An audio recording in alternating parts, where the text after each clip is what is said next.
Hello guys, welcome back to our channel. This is me with Mallu episode. Episode opening സീനിൽ ഇപ്പൊ നമ്മുടെ ആൾക്കാരെ കാണിക്കുകയാണ്. അവരാണെങ്കിൽ ഇപ്പൊ ഡിഫറെന്റ് ആയിട്ടുള്ള ഏതോ ഒരു സ്ഥലത്ത് വന്ന് പെട്ടുപോയിരിക്കുകയാണ്. അവിടെയുള്ള മൃഗങ്ങളാണെങ്കിൽ വലിയ സൈസിലും അതുപോലെ തന്നെ ബിൽഡിങ്ങുകളെല്ലാം തന്നെ പസിൽസ് വെച്ച് ക്രിയേറ്റ് ചെയ്തതുപോലെയാണ്. പക്ഷെ അവിടെ എവിടെയും ആരെയും കാണാനില്ല.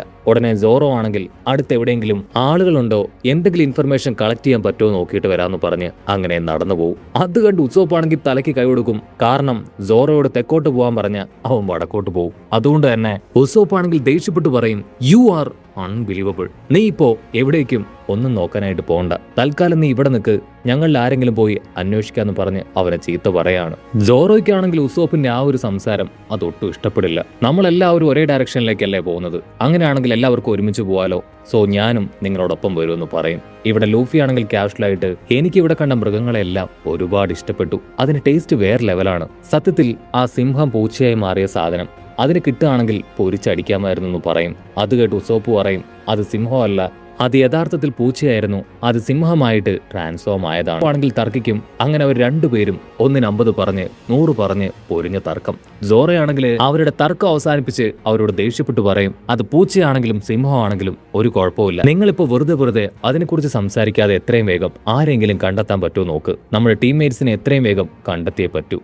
ലൂഫിയുടെ മനസ്സിൽ ഇപ്പോഴും ആ ഒരു റാബിറ്റാണ്. വാവ്, ആ റാബിറ്റിന്റെ ടേസ്റ്റ് അത് ശരിക്കും അടിപൊളിയായിരുന്നു, അതിനെ കിട്ടുമായിരുന്നെങ്കിൽ പൊരിച്ചടിക്കാമായിരുന്നു പറയും. അപ്പോഴാണെങ്കിൽ ദൂരത്തുനിന്ന് എന്തോ ഒന്ന് കുതിച്ചു ചാടി നമ്മുടെ ആൾക്കാർക്ക് നേരെ വരികയാണ്. എല്ലാവരും വണ്ടടിച്ച് അതിനെ നോക്കും. ഇവിടെ സാഞ്ചിയും നാമിയും അവരാണെങ്കിൽ ഷോക്കായിട്ട് വായൊക്കെ തുറന്ന് കണ്ണൊക്കെ തള്ളി അതിനെ തന്നെ നോക്കുകയാണ്. പക്ഷെ ഉസോപ്പിനും അതുപോലെ തന്നെ ലൂഫിക്കും അവർക്ക് രണ്ടുപേർക്കും ഭയങ്കര എക്സൈറ്റ്മെന്റ് ആയിരിക്കും തോന്നുക. അവരുടെ കണ്ണുകളിലെ തിളക്കവും മുഖത്തെ പുഞ്ചിരിയും അങ്ങനെ വിടർന്നു വരും. അപ്പോഴായിരിക്കും ആ സാധനം ക്ലോസ് എത്തുക. അത് ഒരു പുൽച്ചാടിയാണ്. അത് വെറും പുൽച്ചാടിയല്ല, ഒരു ബുള്ളറ്റ് പുൽച്ചാടിയാണ്. ആ പുൽച്ചാടിയെ ആരോ ഡ്രൈവ് ചെയ്താണ് അവിടേക്ക് കൊണ്ടുവന്നിരിക്കുന്നത്. ഒരു റിയൽ പുൽച്ചാടിയെ വാഹനമായിട്ട് ഉപയോഗിക്കുന്നു. ആ ജയന്റ് പുൽച്ചാടിയെ നമ്മുടെ ആൾക്കാർ നോക്കും. ഏതോ ഒരാൾ അതിനെ ഡ്രൈവ് ചെയ്ത് വന്നിരിക്കുകയാണ്. ആമയും സാഞ്ചിയും പെട്ടെന്ന് തന്നെ ഭയന്ന് പുറകിലേക്ക് മാറി ഒളിച്ചു നിൽക്കും. ആ ഒരു ചീവീടിന്റെ മുകളിൽ വന്ന ആൾക്കാരാണെങ്കിൽ ഇപ്പോ ഉസോപ്പിനോടും ലൂഫിയോടും അവരോട് രണ്ടുപേരോടും ആരാണ് എവിടുന്ന് വരുന്നു ചോദിക്കും. അതിനവരാണെങ്കിൽ മറുപടി ഒന്നും പറയാതെ, നിങ്ങൾ ആരാണ്, നിങ്ങൾ എവിടുന്ന് വരുന്നു, നിങ്ങളുടെ കൂടെ വേറെ ക്രൂ ഉണ്ടോ, സത്യത്തിൽ ഈ പുൽച്ചാടി അത് നിങ്ങളുടെ ബൈക്കാണോ, ഇതിന് എത്ര മൈലേജ് ഉണ്ട്, എത്ര km/സ്പീഡിൽ ഇത് ഓടും, നിങ്ങൾക്ക് വിരോധമില്ലെങ്കിൽ ഒരു റൈഡ് തരാൻ പറ്റുമോ എന്നിങ്ങനെ ഒരുപാട് മണ്ട ചോദ്യങ്ങൾ ചോദിച്ചുകൊണ്ടേയിരിക്കും. സീവീഡിന്റെ മുകളിൽ വന്ന ആളാണെങ്കിൽ ഭ്രാന്ത് പിടിച്ച് തല ചൊറിയാണ്. ഉടനെ സോറയാണെങ്കിൽ അല്പം സെൻസിബിൾ ആയിട്ട് ഇതെവിടെയാണ് സ്ഥലം ചോദിക്കും. അതിന് ആ ആള് പറയും, എനിക്ക് നിങ്ങളോട് വെറുതെ സംസാരിച്ച് നിൽക്കാൻ ഒട്ടും സമയമില്ല, പക്ഷെ ഒരു കാര്യം ഞാൻ പറയാം, ഇത് സൺ ഗോഡിന്റെ സ്ഥലമാണ്, അദ്ദേഹം ക്രിയേറ്റ് ചെയ്ത സ്ഥലം. ഉടനെ ലൂഫി ആണെങ്കിൽ കൺഫ്യൂസ്ഡ് ആയി, സൺ ഗോഡോ, അപ്പോ അത്രയും പവർഫുൾ ആയ ആളാണോ ഇത് ക്രിയേറ്റ് ചെയ്തതെന്ന് ചോദിക്കും. അതിന് ഉസോപ്പ് പറയും, ഗോഡ് എന്ന് പറഞ്ഞത് കേട്ടില്ലേ, സോ ഗോഡിന് എല്ലാം ക്രിയേറ്റ് ചെയ്യാൻ പറ്റും. ഗോഡ് എന്ന് പറയുമ്പോൾ തീർച്ചയായിട്ടും നല്ല പവർ ഉണ്ടാവുമെന്ന് ഉസോപ്പ് പറയും. അത് കേട്ട് ആ ഒരു ആളാണെങ്കിൽ ഇപ്പൊ ദൂരത്തായിട്ട് ഒരു ട്രീ ചൂണ്ടി കാണിച്ചു കൊടുക്കും. അതാണ് യോക്ട്രസൽ ട്രീ. ഈ ഒരു ട്രീയെ ഡിപ്പെൻഡ് ചെയ്താണ് ഈ ഒരു ഗ്രാമം മുഴുവനുള്ളത്. ഈ ഒരു ട്രീയിലൂടെ ഒരുപാട് ദൈവങ്ങളെ ക്രിയേറ്റ് ചെയ്തിട്ടുണ്ട്. അതുകൊണ്ടാണ് ഇത് ഗോഡ്സിന്റെ മരം എന്നറിയപ്പെടുന്നത്. ദ ലാൻഡ് ഓഫ് ഗോഡ് എന്നറിയപ്പെടും. ഇവിടെയുള്ളവരെല്ലാവരും ആ ഒരു ട്രീക്കും ഇവിടെയുള്ള കിങ്ങുകൾക്കും ബഹുമാനവും അതുപോലെ തന്നെ ആദരവും ഒക്കെ കൊടുക്കുന്നുണ്ട്. ഉടനെ ഉസോപ്പാണെങ്കിൽ എടുത്തു പറയും, അങ്ങനെയാണെങ്കിൽ ഞങ്ങളും അതിന് തയ്യാറാണ്. ഇവിടെയുള്ള ഗോഡിനും എല്ലാവർക്കും മര്യാദ കൊടുക്കാൻ ഞങ്ങൾ 100% സന്നദ്ധരാണെന്ന് പറയും. ഉടനെ ആളാണെങ്കിൽ ദൂരത്തായിട്ട് ബിഗ് സ്റ്റേ എന്ന പേരുള്ള ആ കാസ്റ്റിൽ ചൂണ്ടി കാണിച്ചു കൊടുക്കും. അവിടെയുള്ള ഗോഡിനാണ് ഞാൻ അസിസ്റ്റന്റ് ആയിട്ട് വർക്ക് ചെയ്യുന്നത്, സോ നിങ്ങൾക്ക് ഭാഗ്യമുണ്ടെങ്കിൽ ആ ഗോഡിനെ കാണാനായിട്ട് കഴിയും.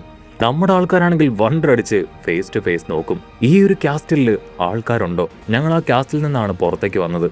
ഉടനെ ആ ഒരു ബൈക്കർ പറയും, അതിൽ ആൾക്കാരില്ല, ആ കാസ്റ്റിലെ ഗോഡ് ഒരു പൂച്ചയാണ്. അത് കേട്ട് നമ്മുടെ ആൾക്കാരുടെ തല കറങ്ങും. ആ പൂച്ചയെ മലർത്തി അടിച്ചിട്ടാണ് നമ്മുടെ ആൾക്കാർ ഇവിടേക്ക് വന്നത്.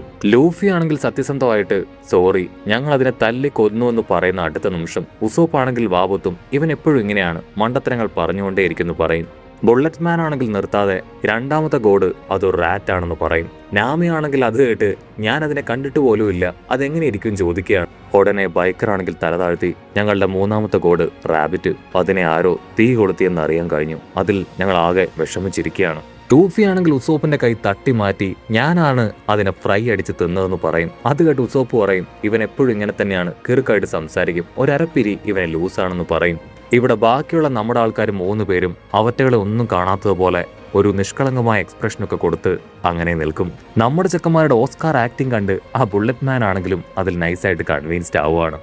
ആ ബൈക്കറാണെങ്കിൽ അവസാനമായിട്ട് അവരോട് പറയും, നിങ്ങൾക്ക് നന്നായിട്ട് വിശക്കുന്നുണ്ടെന്ന് എനിക്ക് മനസ്സിലായി, ദൂരത്തായിട്ട് ഒരു കോട്ടയുണ്ട്, അവിടേക്ക് പോവുകയാണെങ്കിൽ നിങ്ങൾക്ക് വയറ് നിറയെ ഭക്ഷണം കഴിക്കാം. അത് കേട്ട് ലൂഫിയുടെ വായിൽ കപ്പലോടും. ആ ബുള്ളറ്റ് മാൻ ആണെങ്കിൽ ഒരു മുന്നറിയിപ്പ് കൊടുക്കും, ഒരു കാര്യം നിങ്ങൾ ശ്രദ്ധിക്കണം, ആ കാണുന്ന ടെമ്പിളിനപ്പുറത്തേക്ക് പോകാനായിട്ട് പാടില്ല, അത് സൺ ഗോഡിന്റെ ടെമ്പിളാണ്, അവിടെ അദ്ദേഹത്തിന്റെ ഒരുപാട് സോൾജിയേഴ്സ് ഉണ്ട്, അവിടേക്ക് പോയി കഴിഞ്ഞാൽ ഉറപ്പായാലും ആ സോൾജിയേഴ്സ് നിങ്ങളെ തല്ലിക്കൊല്ലും.